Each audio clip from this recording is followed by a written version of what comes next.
When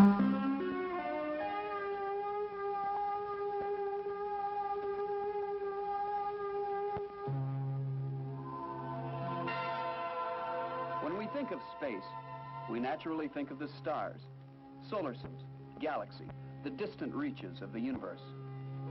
But space has another dimension to explore, not outward, but inward, into all the basic elements of everything there is on our planet. Here, a miniature world of space exists, a world filled with constant motion, one that went undetected for centuries. It is the world of the atom.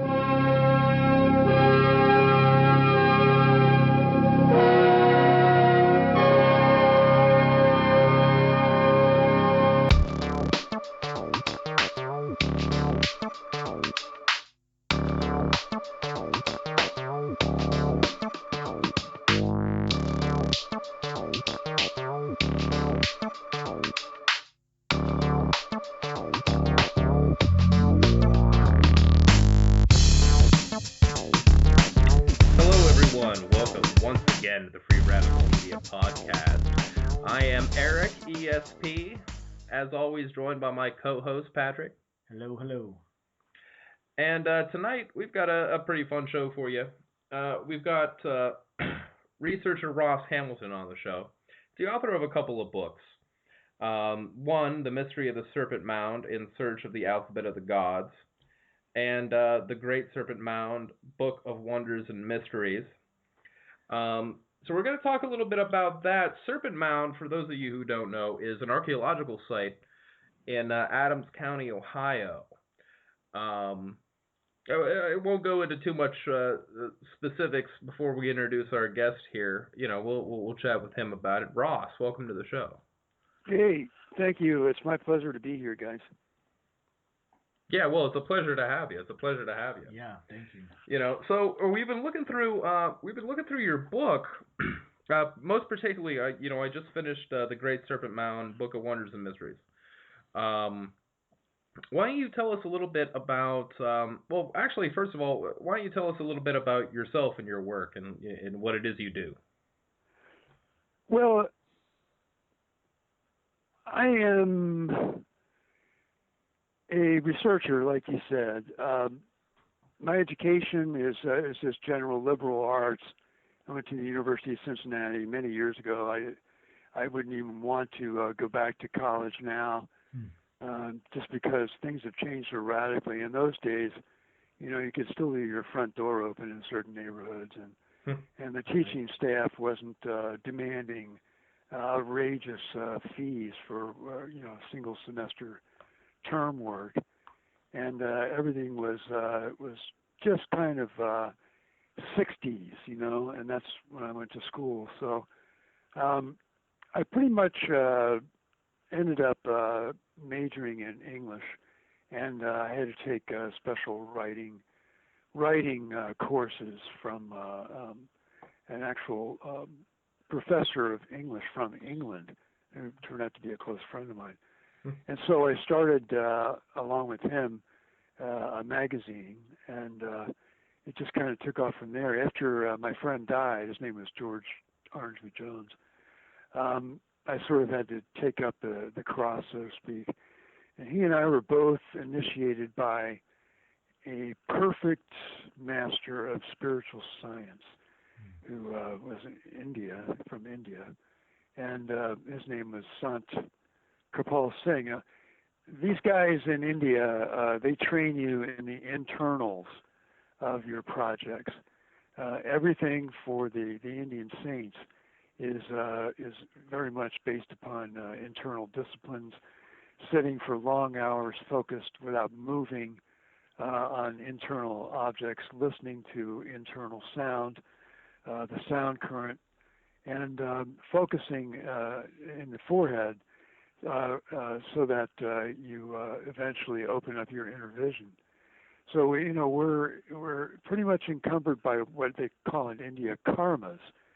So what I did after I got my proper education was I began to dissolve the karmas that normally inhibit other writers and researchers into areas of interest that I think will help to kind of evolve, if you will, the people of the United States and ultimately the world into understanding what really happened before 3,000 years ago, 4,000 years ago, 5,000 years ago. And the more you delve into finding out what we call the truth, the more you realize that men have always been aware of their inefficiencies and have always thrown up walls to protect themselves, and what little understanding they have of the rights of others and of the actual reality of history. And so you're always going to come up with a lot of difficult doors to open when you begin to knock on doors that have been camouflaged or people say they don't even exist. Right. And so I know you know what I'm talking about. And part of our researches have been easy because all you do was go inside myself, and work out impressions that have been left on artifacts, both in the library and in the field, by other people who got their hands or their ideas out there first in the 1700s, 1800s perhaps, or even going back to ancient history. And what you do is, like for example, the Serpent Mound. Like you say, the Serpent Mound's in Ohio. But nobody had really created an accurate map of it until a friend of mine did in 1987. A friend of mine is a registered regular archaeologist, Dr. William F. Romaine. And it wasn't until Bill created that map that we were actually able to lay it out on a table and like stand over it and say, hey, that's what it really looks like. Right. You know, if you were up in the air, that's what it really looks like. And we found a true north line that had never been discovered before because there are magnetic and electrical anomalies and gravitational anomalies on the park or in the park that don't allow compasses or other instruments, sensitive instruments, to give correct readings. And because of that, no one was ever able to understand how the lights of the sun and the moon and the stars affect the serpent, you know, where it's situated, how these lights coming up over the horizon hit the serpent at certain key times of the year, and as far as the accuracy of the map, what star patterns actually may have fit to the serpent to give us some idea of where the heads of the people that designed it were. So, you know, there's kind of a controversy right now regarding the dating of Serpent Mound. Yeah, and I had seen some of that, yeah.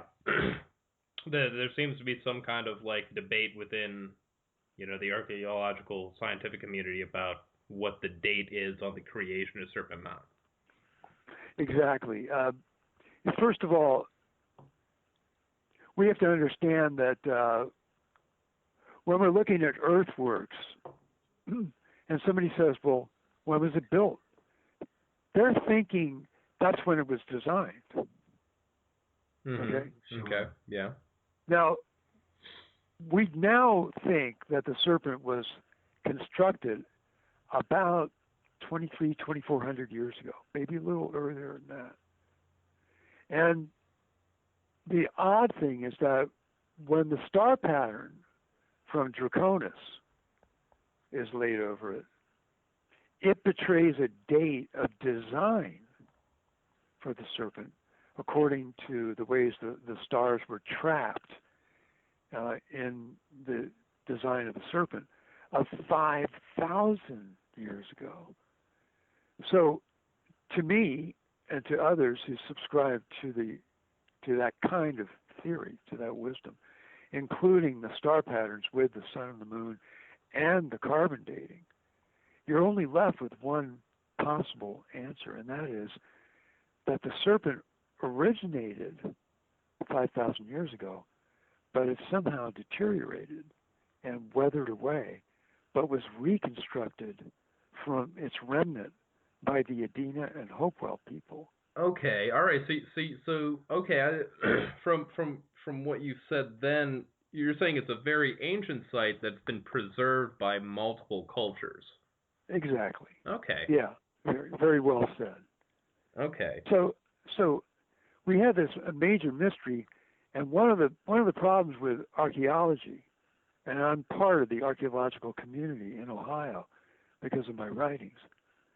One of the problems with archaeology is that it has divided and subdivided itself according to where an individual got his or her degree, what they specialized in, how old they are, how much they've contributed to the knowledge, and also what their grade average was, of all silly things. Yeah, right. It's ridiculous. So, okay, yeah. so you get a division among archaeologists in Ohio that causes them to work independently of each other and to publish their papers separately, even if they're on the same subject. And they don't even refer to each other unless they have to, because it appears to be more important to develop their ego than it is to develop a general consensus. So part of my work, being outside the degreed part of archaeology, I don't have an archaeological degree, but being an archaeological interpreter and investigator and writer, and having contributed some legitimate information to the archaeological community, which is usable, I've been attempting to bring together disparate factions of the community by naming them in my books and showing how they have a lot in common with each other, and then formulating a sort of a common theme. And that's what I put out in Star Mounds, which is my latest book, available on Amazon and at the Serpent Mound Museum if you go that way, and I think at Fort Ancient if you go that way. But Star Mounds stipulates the following: having discovered the lights of the moon contributed by one archaeologist fitting to the coils of the serpent, and the lights of the sun contributed by another group of archaeologists, and the star pattern from the constellation Draconis contributed by another faction of archaeologists. We came to the conclusion that the serpent is the only effigy of its kind, the only work from prehistory that is ever that has actually radically combined all the lights of the three major sources of heavenly illumination: the sun, the moon, and the stars. There's no other monument on the earth that does that. Mm-hmm. The Great Pyramid was aligned to the pole star, but it's not exactly the same thing. I mean, it does count because it did use a stellar approach. But the Great Pyramid doesn't really have any solar or lunar alignments because it's just four flat sides. Now, Stonehenge is a better candidate for some solar alignments. Sure. And possibly some lunar. There's still some debate on that. But it doesn't really have any recognizable stellar alignments necessarily that really fit to it and give it some character. So Serpent Mound stands alone. And the problem with that being acceptable, why it doesn't make archaeological headlines along with the pyramids of Giza and Stonehenge and say Machu Picchu, something like that, is because it's made of dirt, and it was made by American Indians who were labeled as subhuman. Yeah. Not on the same intellectual and spiritual level as European colonists. And so anything that they made had to be out of a heathen understanding of natural forces. And right. although, that colonial that kind of like colonial Eurocentric view of the New World in general. Sure. Exactly. Yeah. And they kept that up, and they brought in social Darwinism to really sting the native people. And doing that, they were justified in their own minds of breaking every single treaty they ever made. Well, in their minds, they were justified in committing genocide. Exactly. Certainly. Which they did too. Which they did. So as the red man lost every right that he had, and every square inch of land that he considered himself to be at least having a share of was taken away from him. The white man took over everything and dug up every grave that he could to see if the native people had left any valuable jewelry, gold, silver. They didn't find much gold or silver in the eastern United States, but they did find artifacts, and they created a sort of cottage industry that, here's the last Stone Age culture in the world, get your artifacts while you can. And so they had a lot of European museums grabbing, paying reasonable sums of money, and so a lot of these fell into the hands of foreign interests and private collectors here in the United States. And gradually, the location of where the artifacts were retrieved was lost, and that's very important because you have to know where they came from to piece together what they meant. Most of them are lost, and then gradually, most of them were bought or sold, traded, ruined, dropped. Many of the bones of the ancestors were just disintegrated in the hands of the white keepers, and many of those bones were understandably considered to be anomalous because there was represented various races from the past, but all that evidence has been pretty much lost because the genetic makeup of people today who have native background isn't the same as some of the bones that were originally discovered. We found the bones of men and women of literally extraordinarily tall stature, and that stature has been verified as part of the ancestral makeup by living native people. But those bones were a limited archaeological resource, and although the stature has disappeared among native people today because of inbreeding and so forth with the white race, and because many of their big men went to the front lines first when battles were being fought, we have no belief in place among archaeologists and anthropologists that there was a conspiracy or there ever was a largesse of large people who had the executive positions among the tribal and national groups that existed in the eastern United States and western United States. People like the chieftains, the medicine men, the war chiefs, or the peace captains. Who often had a title like big man or so on and so forth. How it was exactly, translated. Yeah. You're right. But I mean, that is an interesting thing. I mean, did you assert like people in excess of like 7 foot tall? You're saying that there have been remains found? Yeah, we did the original research with a couple of native leaders, Vine Deloria Jr., who wrote God is Red, Custer Died for Your Sins, and so forth. Mm-hmm. And Jake Swamp is a Iroquois chieftain, mm-hmm. and they both contributed valuable information toward our putting together a book you can get on academia.edu for free if you want to download it. It's called A Tradition of Giants, the Elite Social Hierarchy in Prehistoric America. I wrote the book, but there's many people who contributed to it over the years. And in that book, we pretty much give the native point of view.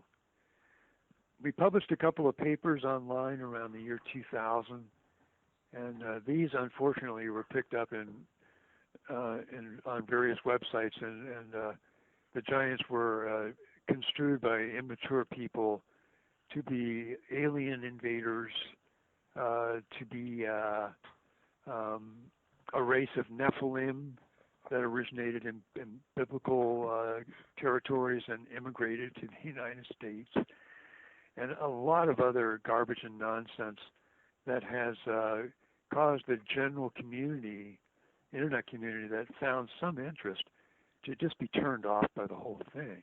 Sure. Yeah, I can understand that. Yeah, people try to marginalize, differing academic points of view with that kind of thing. Right. Yeah. Well, most of the bones have disappeared, and then what didn't disappear were picked up by Native people after the NAGPRA Act was passed in Congress in 1988. So you have Native people saying, give us back all the bones and the artifacts, because you shouldn't have been digging up our ancestors' graves. And that gets us back to where we veered off, and that is that we radically uprooted their entire communication to the future system. We took their children out of their situations and educated them, took their language away, took their memories away. Yeah, a horrifying practice that is well documented. This kind of Europeanization, of native cultures. Yeah. We were so convinced in our own infallibility of being superior because we had technology that we just we dressed better. We thought we had better homes, and there were a lot of advantages to some of the creature comforts that the white man brought. Sure. But at the same time that he was bringing this technology to the West, these people had in some way been able to preserve a very mysterious thing.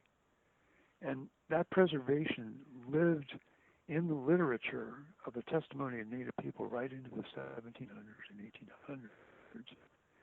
And that was that there was, at one time, about 7,000 years ago, until about 5,000 years ago, a great country that went from the Hudson Bay down to the Gulf of Mexico. And it had a single ruler and a single state religion. It had a standing army. It had trade with different countries in different parts of the world.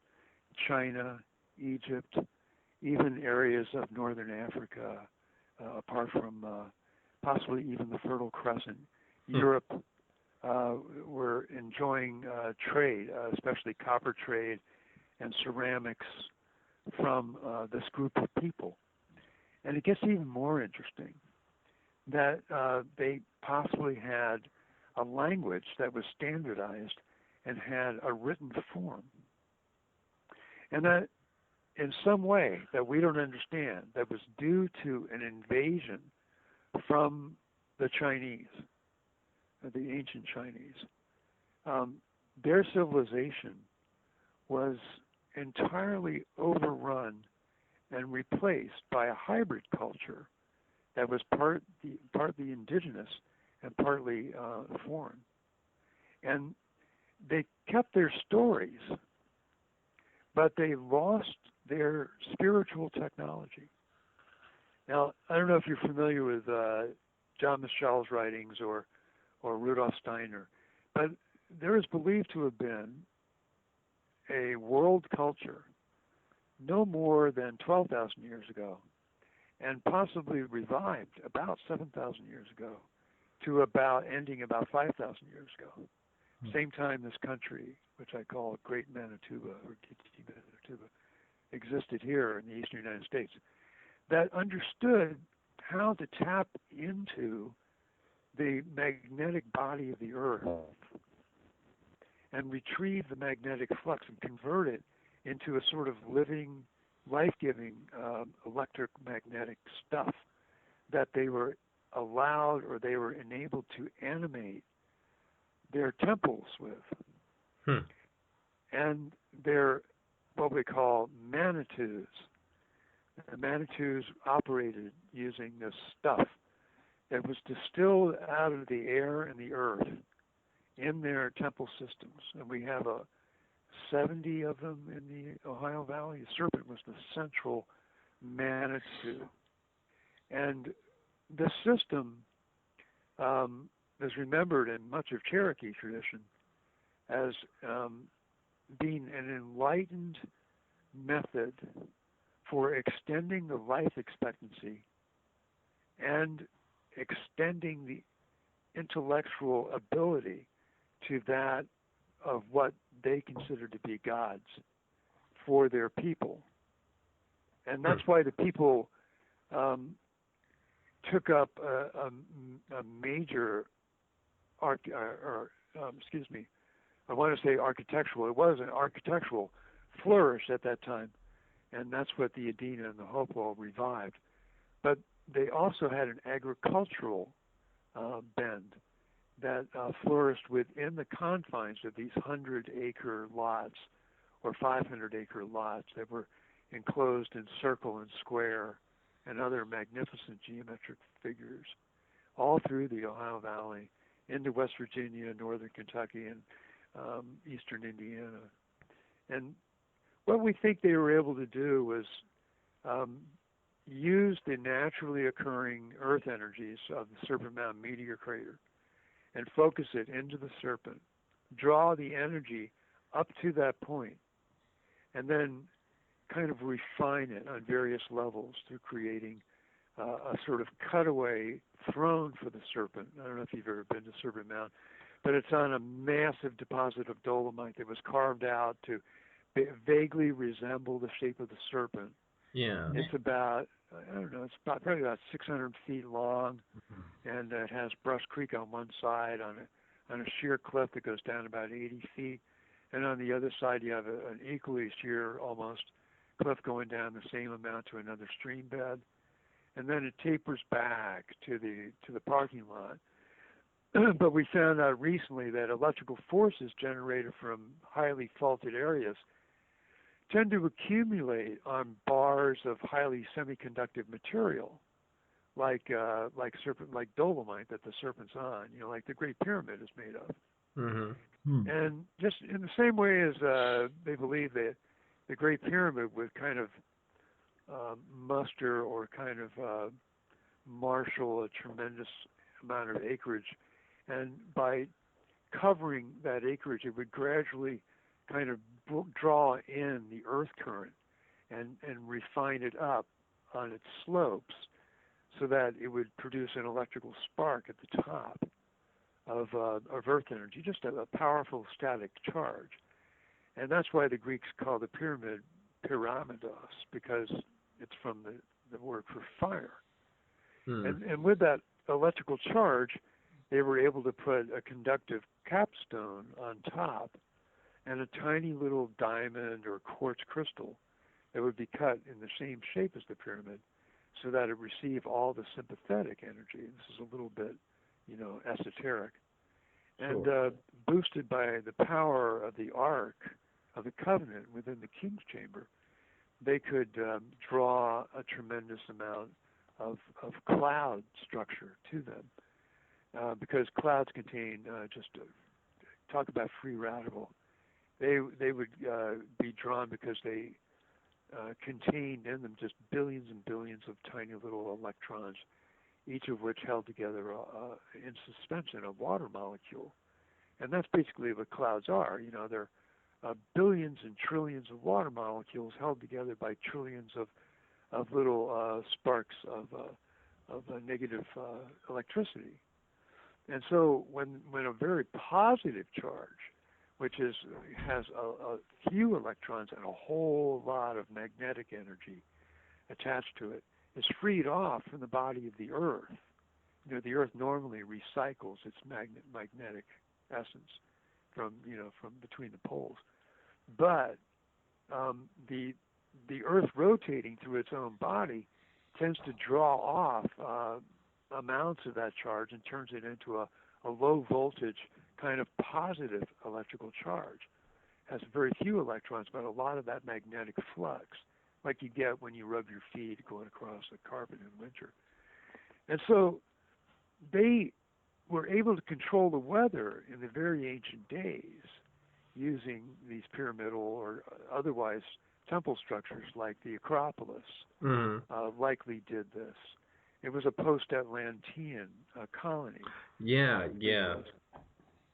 And then we get back to Serpent Mound and how it was operated by a group of godlike people who probably had colonies all over the earth.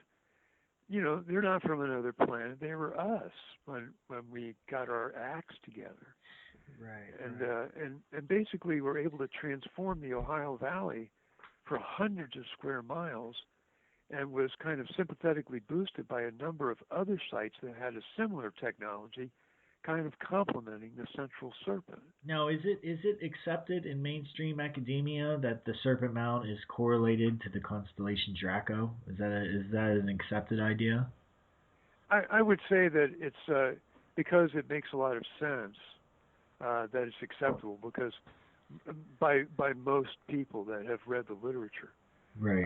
The reason is because at the geographic center of the serpent, which is just beneath the first coil from the head, or as Cherokee legend said, the seventh coil from the tail, beneath the seventh coil, the heart of the serpent was. And when we put that aspect of the constellation Draconis, and you can see that in Wonders and Mystery, the diagram, you see that pole star is located at that very point, the geographic center, equidistant from either extreme of the serpent's body, beneath the seventh coil. And so the serpent would have rotated around the pole star as it existed in the sky 5,000 years ago. And that's why that particular star pattern is acceptable scientifically, and therefore archaeologists have begun to take it up as a very, very plausible idea of another aspect in the design element of the serpent.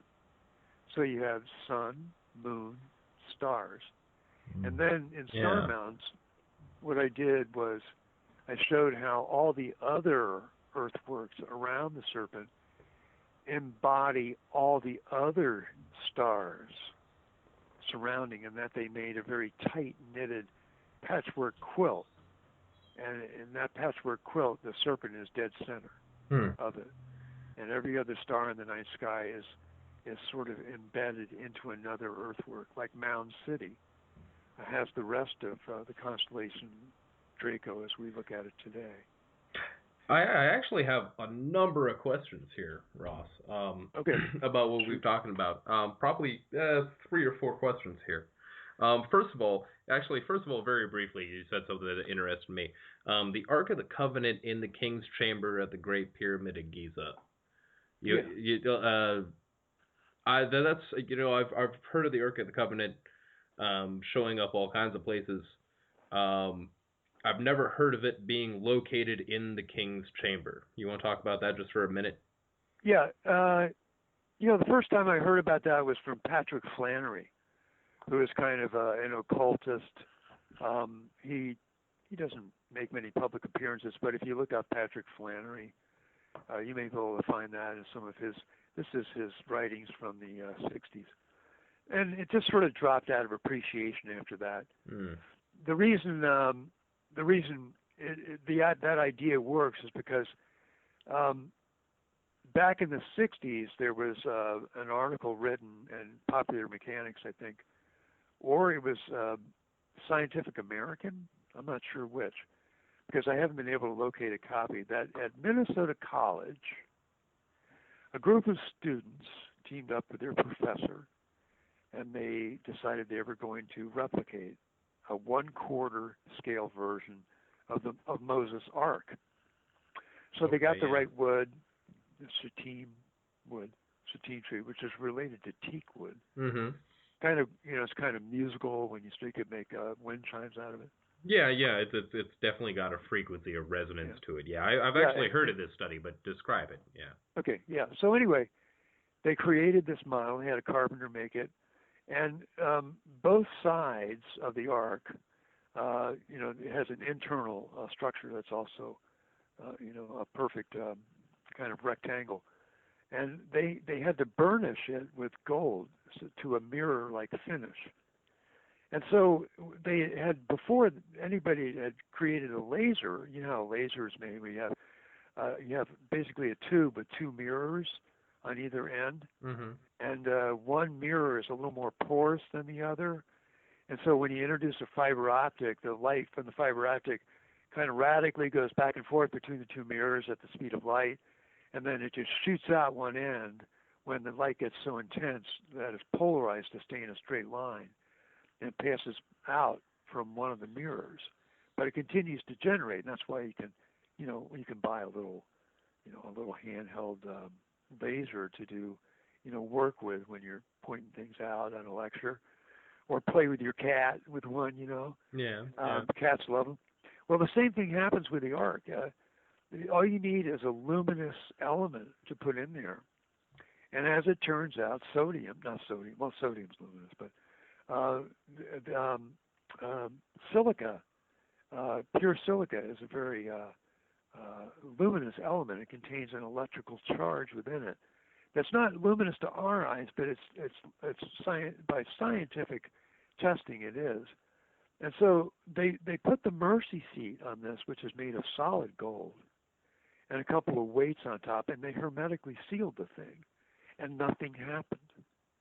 So then they called in a biblical advisor, and the biblical advisor said that they kept the Ten Commandments in there, and they were written on sandstone.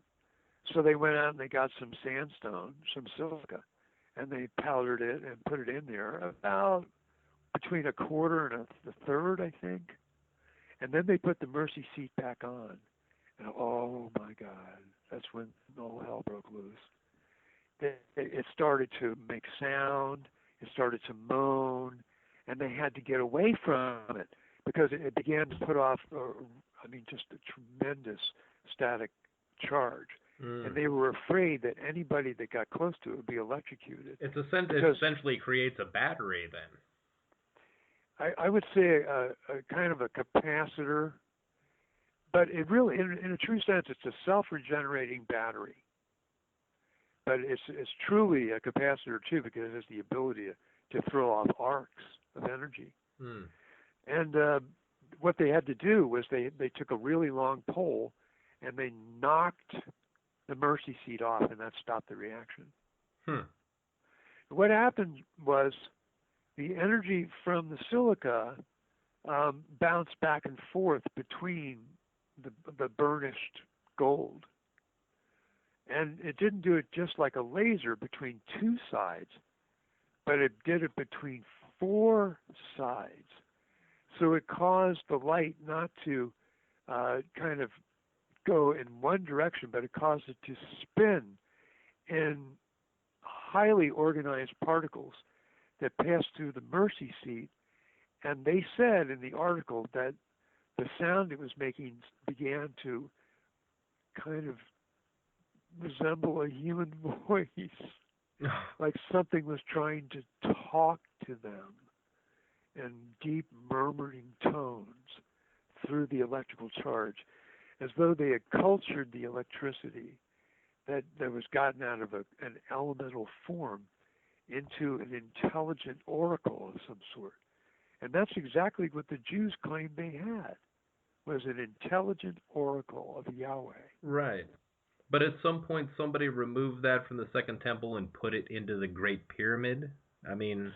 No, these things can be made. So there Anybody were multiple... can make one. Okay. Oh, well, okay. All right. Yeah. Okay. Fair point there. It's just called the Ark. But apparently the Egyptian priestcraft used them. Okay. And because Moses used to be basically a prince of Egypt, he had that knowledge. Okay. He had that esoteric knowledge because he was being groomed to be the second pharaoh after his older brother. Okay. Yeah. All right. Okay. I get that point then. So he had that knowledge. Returning then to, but basically my second question, really my main question, is you brought up this idea of ancient civilization, 3000 BCE, North America, encompassing from like the Hudson Bay down to the Gulf, like a North American empire, right? We have Exactly. these traditions throughout different cultures about Atlantis, Lemuria, about some kind of like world civilization in extreme prehistorical times, right? Yeah. And we Yeah. have these traditions of people who lived for outstandingly great amounts of times, highly advanced civilizations. A lot of people look at them as being allegorical or some kind of philosophical point that people in later times are trying to make. But it's strange that we do have these ideas, all over the place across the globe. So tell me a little bit about what you think, what this particular civilization in North America was and how it was connected to the rest of the world. Like, what did this civilization look like? Well, and it's a good question. It took the form of a great figure on the landscape.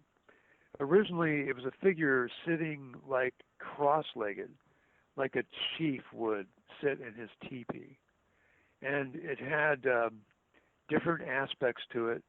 Some say it was a goddess figure or could morph into a male figure. And then it had 7 powerful centers, which were, and still exist today in the subtler dimensions of the earth. And that this was called New Atlantis, or in the native tongue it was called Gitche Manitoba. And it means the Great Spirit, the country of the Great Spirit. And the 7 cities that it had, they were like 7 golden cities. And we built our cities over their top. And they correspond to the chakra system. And with this system, they were able to transform the warm waters of the Gulf of Mexico into life force energy and pump it up through these 7 cities and out into the landscape, so that this figure appeared to have wings on it. One of the wings went out through Pennsylvania, the Virginias, New York, and up into Canada and New England and Maine. And the other wing went out into Illinois and Wisconsin, Iowa, Arkansas, up into the Dakotas. And its arms stretched down into Louisiana, and its crossed legs went out to the top of Florida, and down over into Texas. And the 7 cities that we built over are still aligned to true north. The base chakra is Tallahassee, Florida. The sexual chakra is Atlanta, Georgia. The digestive, or I guess you would call it the solar plexus chakra, was in the Oak Ridge, Knoxville, Tennessee area. The heart chakra was in the Lexington, Frankfort area of Kentucky. The throat chakra was in the Cincinnati, Dayton area. And then the third eye, or the seat of spiritual compensation for the entire figure, was in Lansing, Michigan. And then the crown chakra, where there was a great deal of ceremony enjoyed by these people, and one of their chief departure points for trade was Sault Ste. Marie. And when this country was going full tilt, it only drew back the veils of what we believe is still there. And in the same way as Atlantis still exists on over 150 islands in the Atlantic Ocean, invisible to our eyes because they're subtilized into the etheric world, so this country still exists. And it has this beautiful kind of like celestial grand aura that goes up into the all around the Great Lakes and up into the Hudson Bay. So along with its wings, some say it has a double set of wings. It literally is the ancient phoenix. And here's the interesting, really kick-ass interesting thing about the phoenix, is that it falls into our subconscious just like Atlantis does, just like you were sort of describing how it's still the myth of these places stay with us. You know, the Shangri-Las, the Elysian Fields, the happy hunting grounds, Sure. the Valhallas, you know. They seem to stay with us. The Jade Gardens. But they fall out of our literature, out of our artifactual grasp, because something happens to the landscape as well as to us. We sort of become corporeal beings. We forget that we're souls.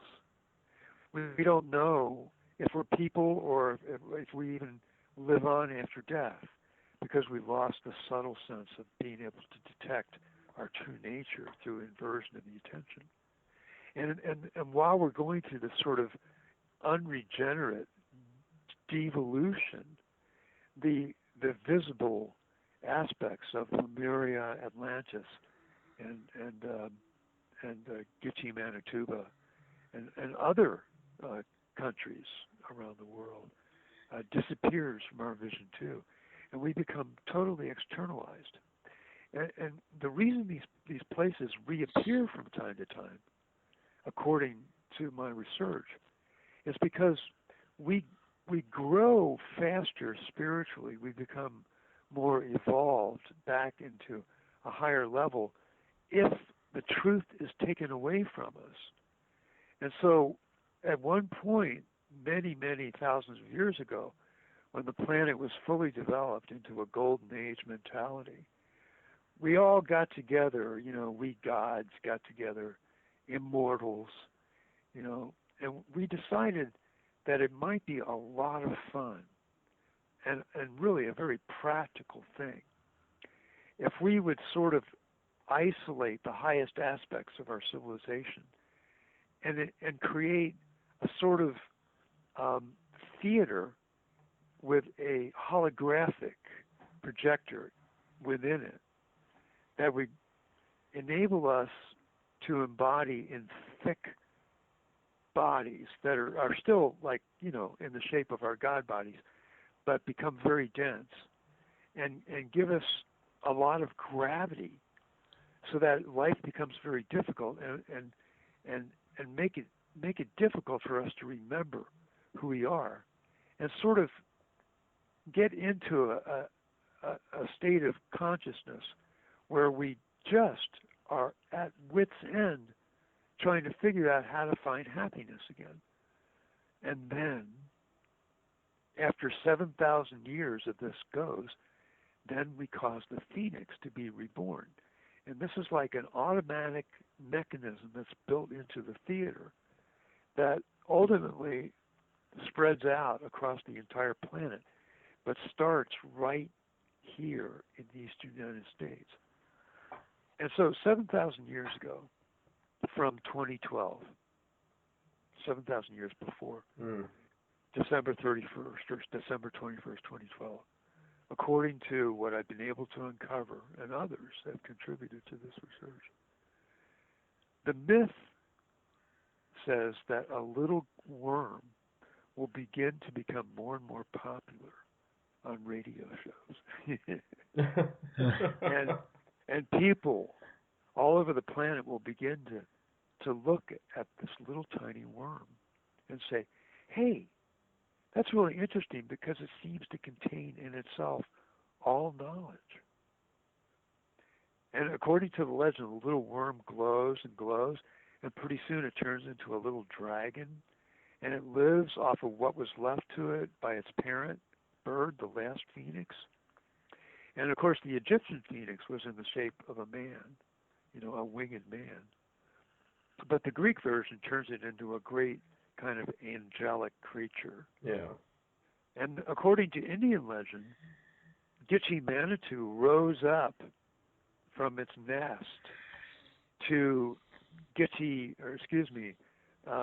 Michilimackinac Island in Michigan, and that's right, you know, at the top of Michigan, where the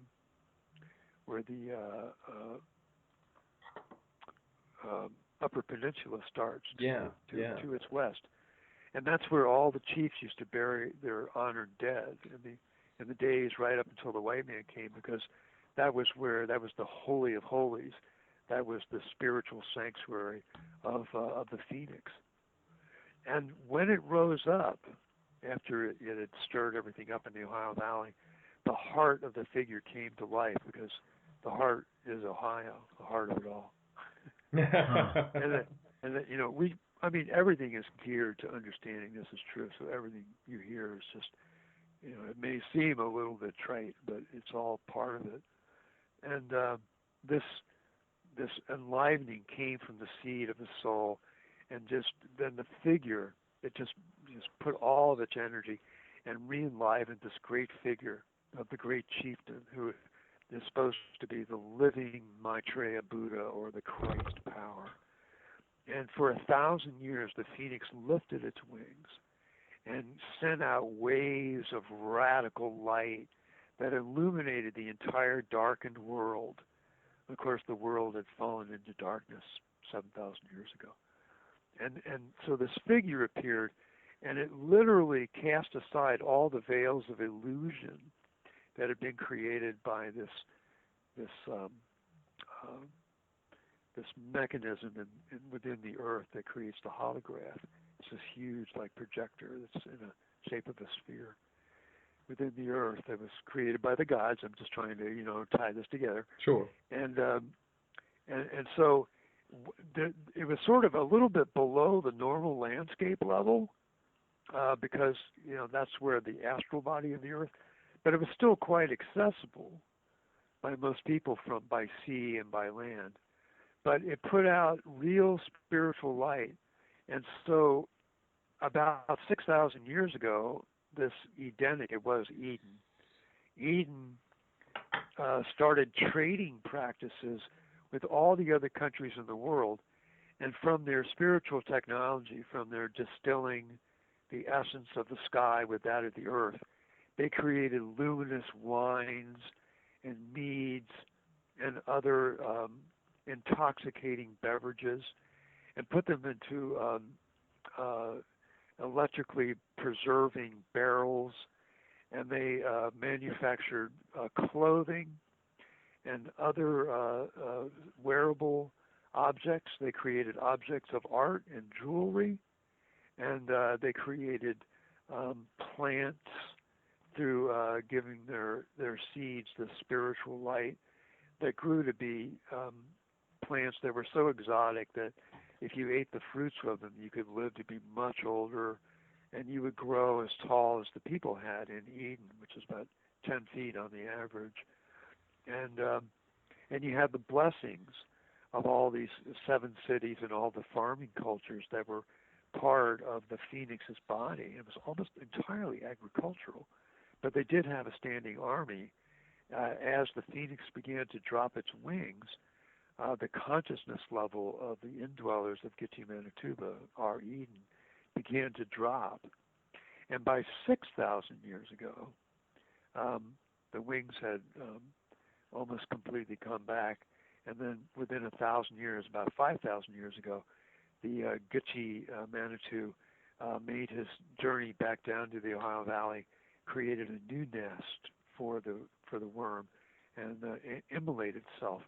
And then the serpent was created 5,000 years ago, and that's why the date of the constellation Draconis at 5,000 years ago is imprinted on the serpent. And then it weathered away because the people took all of the stones that it was made from and for souvenirs and to make medicine from, because it was a holy site. And then the Adena and Hopewell people came in, heard the legends, and reconstructed it in earth and guarded it, along with all the other sites that served as the nest of the phoenix. So did this culture predate the other advanced cultures? Like, did this predate the ancient Chinese? Did it predate what we would call Lemuria or Atlantis?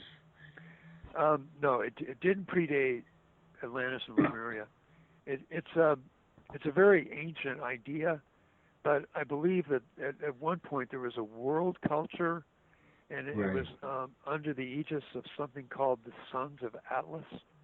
And Atlas was like Uranus one of the early great god kings of the planet. Yeah. And we're going back over 50,000 years, and before that, you'd have to go into the Akashic libraries. You have to get a special permission and a pass to go in. Right. There's one in Atlanta. There's a major library of Atlantean culture near Atlanta, Georgia, but it's in the fifth dimension. It's not in our dimension. It's in the etheric.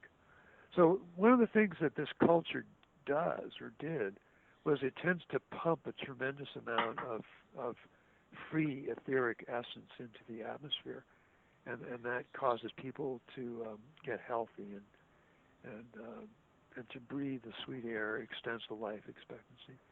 Right now, our world culture is totally etherically deprived, and that's why certainly we're suffering from some.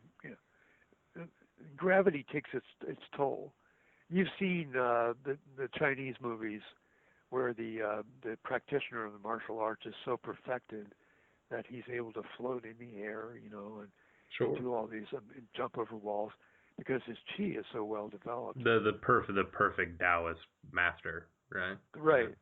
They're able to contact the etheric energy within them, and they can extend it out into their limbs and really live in the fifth dimension. The missing element is there for them. And they see the air as just an ocean of like water to work in. And so, there were masters of the air, masters of fire, masters of liquid, the 5 conditions of matter, masters of electrical energy, masters of solid in the ancient days. But all that has been lost except when it was kept in private, initiated schools. Like the Pythagorean College had a lot of forbidden knowledge, and that's why it broke up. The mystery schools. Yeah, many of the various mystery schools. Do you think these mysteries, there's a resurgence of these mysteries in our current era? Well, if there isn't, there certainly will be, because there's a demand for it now. You see, there must be 100,000 websites out there that all allude to the ancient mysteries in some way, or claim that they know of someone or something that has a connection with a supernatural ability. Of course, the real power is yet in the hands of the masters of India. But the good news is that the whole holy scene from India is being transferred over to the United States, specifically the eastern United States, in order to help the phoenix to rise. And so the Indian masters are all incarnating in the United States and in South America. And they're going to develop an ascetic culture all throughout the Andes and the Rockies, and into the Laurentians and so forth, and the Smokies. And there will be a seat of initiation into Christ consciousness established probably at Serpent Mound, from what I understand. And there will be major colleges started in Chicago, in New York, in Atlanta, and it's just going to be really great. But one of the reasons the United States has become so dark and foreboding of military power that everybody's scared of is because when the light returns, it goes to the darkest place on the planet to give itself a great contrast. Sure. And so we'll see a major battle between the forces of dark and light begin. Well, it's already started to happen in the United States with Occupy this and that, stand up for your rights. People, what are the freaking bankers doing to us? And why are the clouds, why are the skies so smoky with that filth they're putting up there? And so all this happens, and as the people find themselves at the wrong end of the stick, and that becomes more and more realized, they're going to welcome him when he reappears. I'm not going to say who it is, but basically different people believe it's that he is coming back. It could be Maitreya Buddha, it could be Lord Jesus, it could be some version of a celestial promise that's going to return. Yeah, all peoples seem to have this idea of a return to grace, right? The idea of cyclical time, you know. And Yeah. I mean, that's even like the word revolution itself means a return to, Sure. right? From the Latin. Exactly. You know, so the idea of, you know, revolutionary change is all about returning to some kind of promised state of grace, you know, and it seems like all cultures have this idea that, you know, there will come a day when, you know, that promised time will return. And it does seem like, you know, we're talking about this, we've talked about this with other people, that we're at the crux of one of those times now, you know. Yes, it's happening. I mean, and when this individual, and it will take the form of a man, it always does. And when the messiahs appear, they always ultimately get the people to back them up, depending on how much grace they have and how deliberate they are in what they do. They never fail in their missions, and it'll be really interesting because I, for one, believe that Dylan, all his prophecies were about the return of this individual, and this individual also will have the power to shut down the corporations, alter and transform the political system of the United States, and but will do so in a way he'll have the backing of the people. So you know it'll be like these negative systems that are so radically in place, and you know just vampiring the people, taking all their money and all their health and everything, and just making 1% of the upper population the richest, and turning them into the most sinister group of people on the planet who have the ability to soften their hearts and to cause them to become generous and to see the mistake they're making and destroying the environment, you know. And it really is a matter of what the bankers and the Rothschilds have done that's caused the radical change in the CO2 levels. Because it's only been a matter of oil wanting to keep their grip on the pocketbooks of people and being unwilling to accept or solar technology for well over 100 years. Yeah. Things have been introduced at the World's Fair, which they showed on that program Cosmos. I think it was episode 6 or 7. Mm-hmm. Things were introduced at the World's Fair in Chicago and in Paris over 100 years ago. That, in fact, it was like 1888 or something like that. That could have transformed the way we use energy. And we weren't even, the car hadn't even been invented. Right, we could have chosen, collectively to use a different system than, the system we use. We chose coal. Yeah. And we chose oil. And because of that, we're in a pending state of jeoprody. Of doom. The entire, yeah, certainly. Now, there are technologies out there that can remove carbon. There are some promising things. So, when push comes to shove, we may be able to stop that. But it's just the idea that a greedy few people can do that to us and take away our health and happiness. Well, this changes because the people are able to create a focus on a single individual and empower that individual.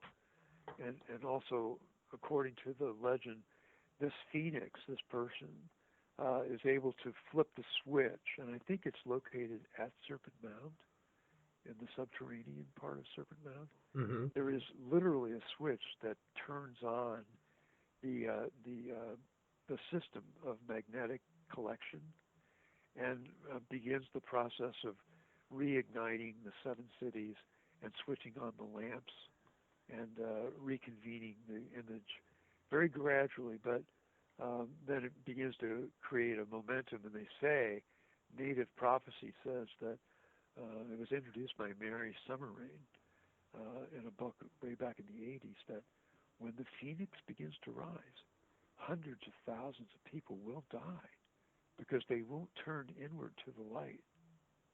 And I mean, there's a lot there to think about. So, people that cultivate an internal understanding and a love for others and, a desire to help others in any way, they'll always be shown where the light is. And it is internal to us. It's in the forehead. We just are so externalized with our attention, we've forgotten how to reverse our attention. And this individual, when he comes, will be able to touch you, or even from a distance, just like, the Messiahs could, and show you the inner light. And those that turn away from it, according to the prophecy, will meet a bad end by their own hand, and not through any vindictive or radical logic that's given to the Messiah when he does come back. Interesting. Fascinating. It is. It'll be interesting, but you can see how things are coming to a head. Oh, you things can. are starting to polarize now. Certainly. It's like you're either for life or you're not. You're for money, or you're not. Well, you guys ever talked about the gold system and how we're all kind of slaves to the printing press? Yeah, briefly, we've talked about alternative currencies. Yeah, in our last podcast, we actually, Bitcoin. Yeah, you were talking about Bitcoin. Sure. In our last podcast, we had talked about the banking families that sort of run everything, and they sort of all got us in shackles. Yeah, it's really dumb. And certainly we talk a lot about capitalism here. So. Yeah. Well, that's really that's at the very core of the change that has to occur. We have to stop the usury thing. Yeah, people, most certainly. Yeah. 20 years ago, only a small percentage of the population was even aware that we were all slaves to a usury system. That Kennedy was aware of it. We think that's why he was assassinated. Because he made some comment just a few weeks before about how there is an underground that works by covenant means to keep us all in their work, in their grip. And it started, in the 1700s with a small family. It happened to be a Jewish family, which may or may not have any bearing on the reality of the situation. Their name was Rothschild. They were goldsmiths, and what they did was they would smelt gold, and they would take the gold in to their forge and at their family home, and from various people, and they give them an IOU. And they got good at making the IOU. It wasn't one of these things that we get at a poker game, three letters IOU. They made really nice little, and they put their family seal on it, which is a seal of I guess it was 2 lions and a dragon or something. I don't know. It's a red seal. Yeah. And they found that sometimes people didn't pick up their gold right away, and so they would have a little stash there, and then when they got done smelting the gold, they would charge a small, reasonable fee for doing the casting work. And then they would give them their gold back. But they found that when they got their IOUs back, that people around town were bringing IOUs back to them that hadn't been issued IOUs, because their IOUs turned out to be as good as gold, and people were trading their IOUs for goods and services in the town. Yeah. And they had a little moment of enlightenment there, and they said, we could just print our IOUs and give them out, and people would. And so they started a bank, and their credit, because of their reputations as good goldsmiths, was good, and they would loan money based upon gold that was in their repository that was waiting to be picked up by people, and they would be able to extend 50 times more capital in the form of of this OU, but people would pay them in gold to buy their credits because the paper was so much more convenient, and it could be, could be hidden from thieves and so forth. And they had a good, strong vault to put it in that was safe from thieves. So paper money became more and more popular in Europe and Germany at that time. The Germans are always on top of that kind of thing.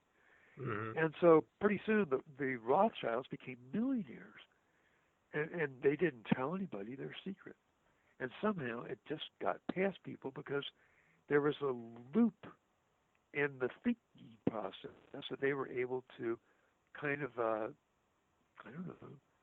take out of the reach of people's thinking processes.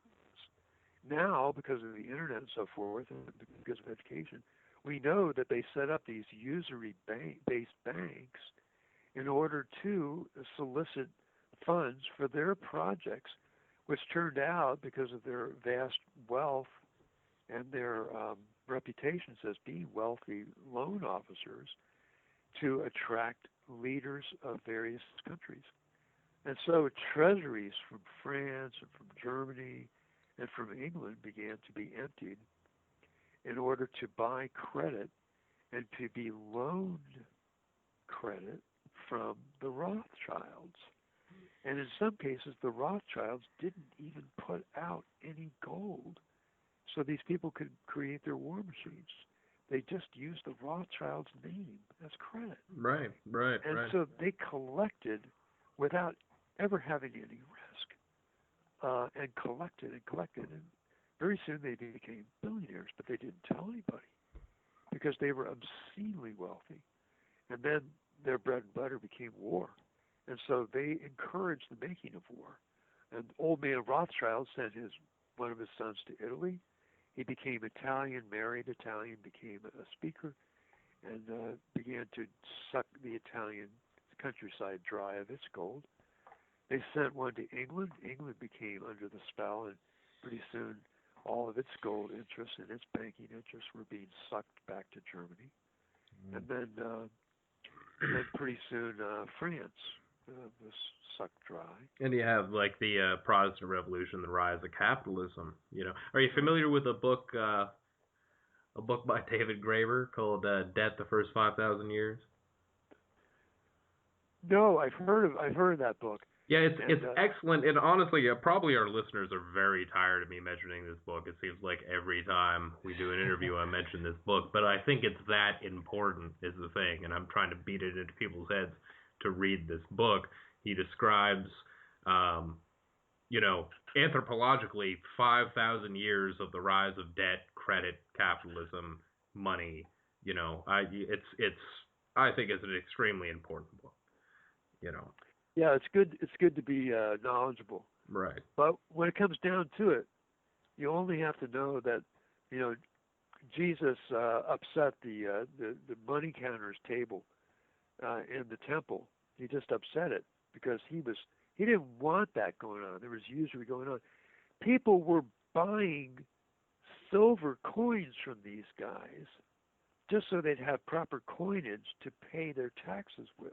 Right, yeah, exactly. And they charged obscene amounts of money to buy the correct form for the silver to be in.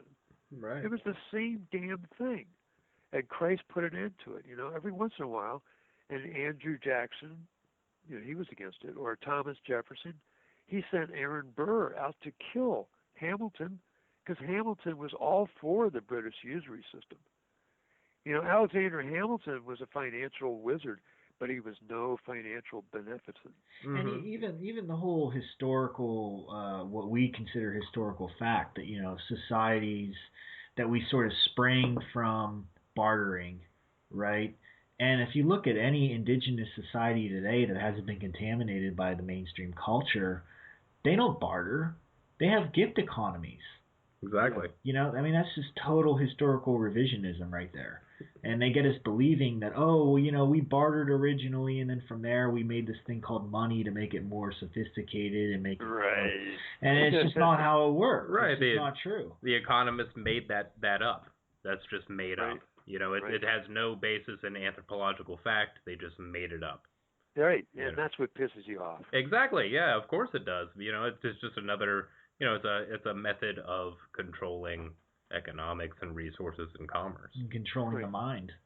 Yeah, and then you put it out there, and you got to buy this and this and this, and pretty soon people are just overtime working so they can have the car or have the house or have the vacation, and then they lose sight of what is being done to them entirely.